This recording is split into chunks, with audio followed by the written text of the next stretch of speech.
Okay, 2007 Navigator. Oh, that's pretty cool. I like how it does that on the screen. Cool. Anyhow, got it called in for this one. I'm actually out on a test drive with it right now. Just took it up the highway for a quick shot. They said that the monitors on this one also will not set.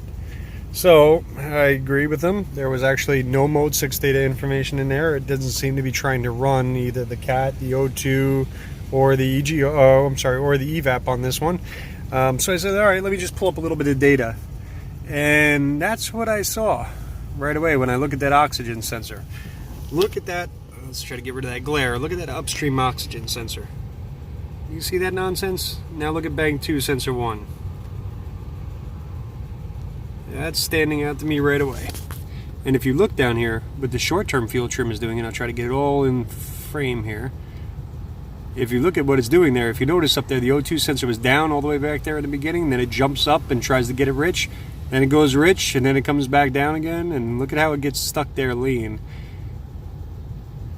All this little bit of nonsense that's going on up there on that upstream oxygen sensor. There's no way it's reading that type of switching pattern there. So there really is no proper fuel control on this car, yet it sets no codes whatsoever. Doesn't set any efficiency codes or anything else. This shop has had it and attempted, I think they said they put 1,500 miles on it so far and have not gotten it to do anything at all. I also noticed that the Downstream O2 sensor on, let's see here, on, which one was I watching? Bang 2 sensor 2. You'll see some switching happening there as well, where it gets down there, it gets stuck down into lean condition. This car's been idling for a little bit, but it seems to get stuck down there at lean for a little while, and then we'll try to adjust. So fuel control in this case here is what's preventing this thing from running.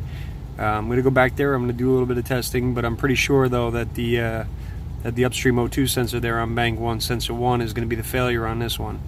But just to show you, I know I had mentioned Mode 6 and how Mode 6 can be helpful to people. I also checked to make sure that there was no misfires that weren't counting. So let me just close that out. And if we come in here to powertrain, we have Obd Test Modes, and we can look at our onboard test results.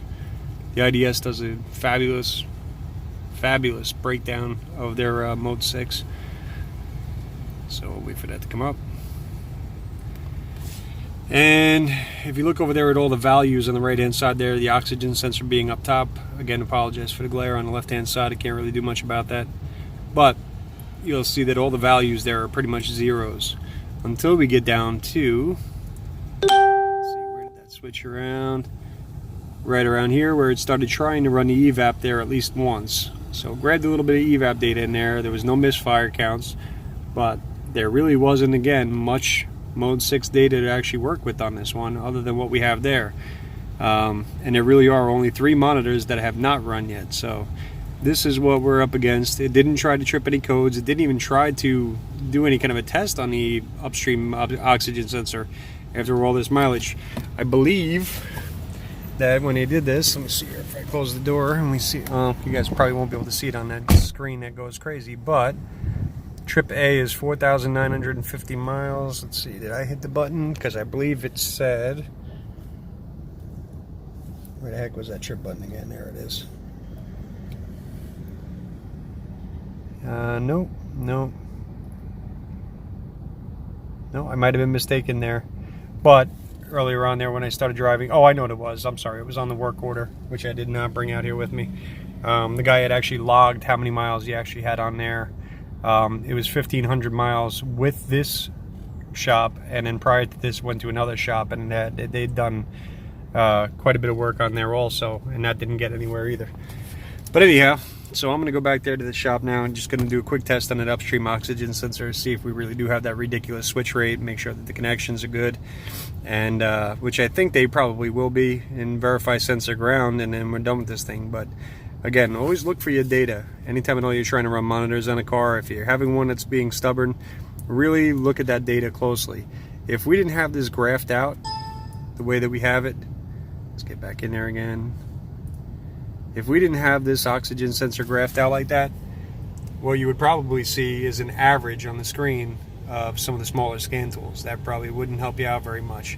As a matter of fact, it would probably lead you to think that Bank 2 Sensor 1 might be lazy. So having a graphing scanner is, without a doubt, one of the strongest tools you can have when you're out there and you're driving one of these things around. Okay, well, that's it. Quick, silly video as always, but just a little tip. That's all. Have a good one.